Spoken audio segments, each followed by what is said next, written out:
Hello and welcome to the Sunday Preview Rundown. This week we've got a special one?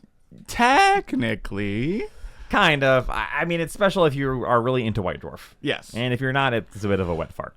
Yeah, it's... Well, I shouldn't say that because if you're... Well, let's just look at it. Yeah, let's get into it. So, first off, White Dwarf 500. Now, as somebody who gets almost every White Dwarf, I'll probably get this one. Yeah, that's fair. Hopefully it's not too much more expensive. I guess I could zoom in on the thing right there and see if it tells us what the price is. Enhance. 192 pages is a lot, even for a White Dwarf. Yep. This is issue 500, so it's got a whole bunch of nice, cool stuff in there, blah, blah, blah, blah, blah. But what's really nice is this new model. Grombrindle, the White Dwarf. Now, this does not come with the magazine. Unfortunately. Well, so the nice thing is that you can pre-order them from May 4th, and then from the 18th to June 2nd, if you buy one, you will get one.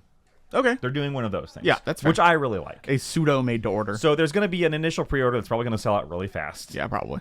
And then there will be basically a made to order. I'm really happy with that. I like that better than the alternative Absolutely. of being like, oh, they're limited and they're gone. Yeah. Also, I know you don't like dwarves, but this mini's great. You're right. I don't like dwarves. I agree. He's pretty cool. Yeah, this is a well done mini. Yeah. He's obviously more spec'd towards Age of Sigmar than Old World. Because, like, he has all these trophies around his base, and they're, like, from different enemy factions. Call that out. He's got a Cruel Boy shield, a Fire Slayer, and Caradron stuff in him, and blah, blah, blah. So he's obviously Grombrindle, who is in the Mortal Realms, in the lore right now. Mortal Realms. In the Mortal Realms. So he's out doing things. He's always just really cool. Hopefully he'll go beat the stupid out of Malekith for a bit. Or sorry, Malarian. But and then he'll go like, oh, you've done it. New book. Bam. I'd buy it. I know you would. We don't know the cost in this. I'm going to guess $35 because that's how much he usually is. For yeah, probably. That's fair. We could probably go a little bit higher because it's like super limited. I'm going to say 45. Okay. Either way, not too much. Yeah, not that bad. You pointed out that he'd make a great stand-in for Gotrek. He would, yeah. The base size isn't right? Because I think Gotrek's on a 50. Gotrek comes with a scenic or a normal. Oh, okay. And the normal is 32. So this is probably bigger than that because that looks like a 40. Might be, yeah. But yeah, it'd be sweet. There's also a merch box.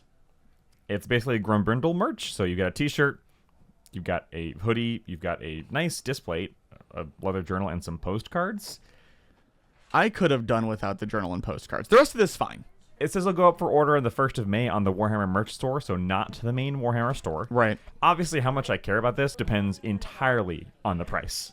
Yeah, because if this, hoodies are going to be like 70, shirts probably like 40. Yeah. This is going to be like $200. Yeah, if this is a $200 box, I don't give a crap. Yeah. If it's a $100 box, maybe, because you get a decent hoodie and a t-shirt and some other stuff. But until then, we don't know. Yeah. I don't like it. Yeah. I think this is going a step too far, but that's just me. Yeah.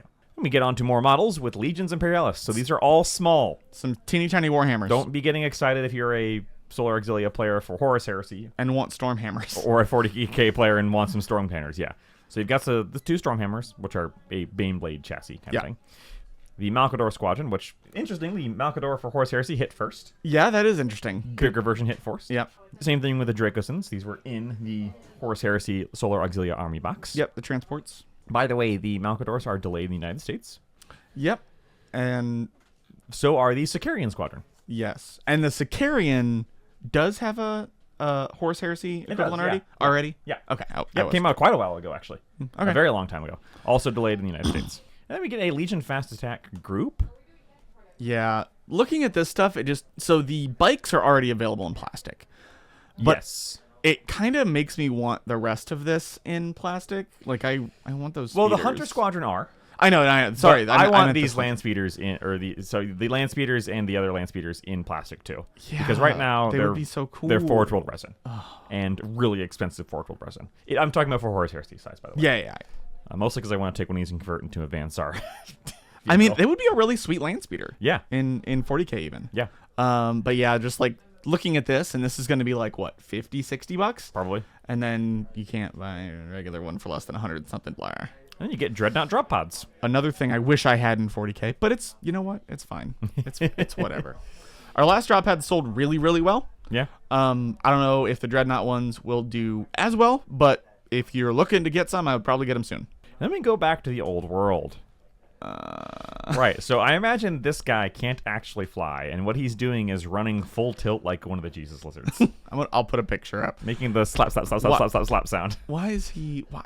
I just don't know why the leg is so high. Yeah. Like, if that's not the case. So this is a shaman on Wyvern, which you can tell because it doesn't have front arms. Doesn't have front arms. Because the orcs don't have dragons, they have wyverns. They're poisonous too. Yes. This is obviously an old metal model. I believe all of these are, but I'm not 100% certain. Right. I know this one is. Yeah. Oh my god, he'd be so heavy. He will be so heavy. Yes, he will.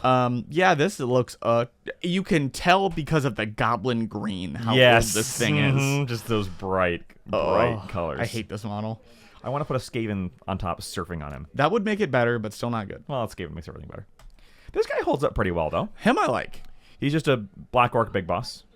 Yeah, he's probably a little too small for a big boss because that. Well, yeah, scale creep has creeped this guy. He's probably as tall as a dwarf now. Oh yeah, you're probably right. But like, because Orc's whole thing is the stronger you are, the bigger you are. Right. I guess that's 40k lore, not necessarily Sigmar lore. But this guy looks like cramped on that base, and the base doesn't look that big. If you replace this axe with a chain axe, he would fit in 40k just fine. Yeah, I agree. I like the what are they called? The black armored orcs. Yeah, Look really sweet. Just the black orcs. Yeah. I met this guy at a con once. This one is almost doing the slow zoom in on his face again, but that would not do justice to the rest of the model. Right, Which yeah. also looks terrible. Yeah, the lack of mustache, the unibrow. That unibrow feels like it should be below his lip. Like, I feel like that would make things a lot better. This looks like a hate crime. What? This looks like a GW went, how do I make a Scottish person Oh, wow.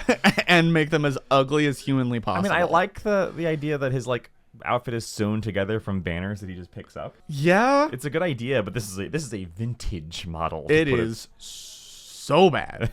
The Marauder Giant. Yeah.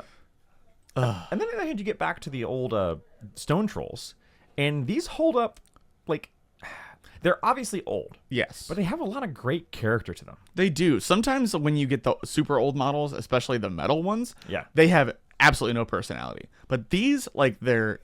Like, the guy in the middle looks like he's smiling, smashing whatever he's going to hit with the rock. Right.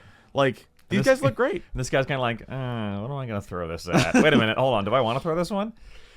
You can also very clearly see where the new Troggoths were inspired by these. Yeah, I agree. Yeah, I like these guys. I hope they're not too expensive. They probably will be. Probably will be.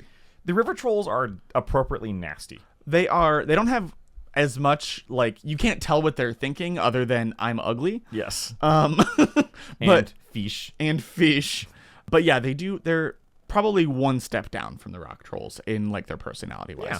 I like them. All of these items are made to order, available from the 4th to the 13th of May, and can take up to 180 days. Wow. And because they're metal, expect exorbitant prices. And exactly 180 days. Speaking of exorbitant prices, we get the Osgiliath ruined city of Gondor. Now, I got to point out that the top half doesn't look that ruined here. No, that looks pretty not ruined. Yeah, come on. False advertising. So the last time we got a giant terrain kit from GW for Middle-earth, it was $300 plus. And I'm going to probably bet that here too. Yeah, because Like- it's Gondor Tower, 3 mansions, and 6 sections of Gondor ruins. Isn't the mansion, like, purchasable by itself? Isn't it already like $80 or $90? It's a lot of money. Yeah. Oh my god. Now, they're great kits. Yeah, they're great. They're super modular. They're just way too expensive. If you get this, you will probably never need more terrain for a Lord of the Rings board ever again. That's true. And you could fairly easily make a nice Osgiliath board. Mm-hmm. If I was playing Lord of the Rings more, I'd super get this. Yeah. But, yeah. Keep in mind that it is small scale compared to Age of Sigmar. It is slightly smaller scale, because yes. they do use true 28 instead of the heroic 32. Mm-hmm. So this won't look... It's not that it won't look right. It'll look like it's made for very short people. So it's a dwarven city. Hey! And then we get the laziest cash-in game we've ever seen. We might take some of the pictures from the release article and show them here about what's actually in this box. Yes. I think there's a reason they're not showing it. So Dark Tide, which is a pretty good video game. Yeah. It's basically Left 4 Dead, but 40k. This is their tie-in game. You get 4 heroes and... Which should have come out, what, a year ago at this point? 6 Poxwalkers and 10 Trader Guardsmen. Now, Trader Guardsmen are just the Trader Guardsman kit. And it's Yep. a decent kit. Poxwalkers are the easy to build Poxwalkers, whatever. And then the hero models you get are a Kazarkin, a Pious Vorn from Blackstone Fortress, which is actually cool. which is great.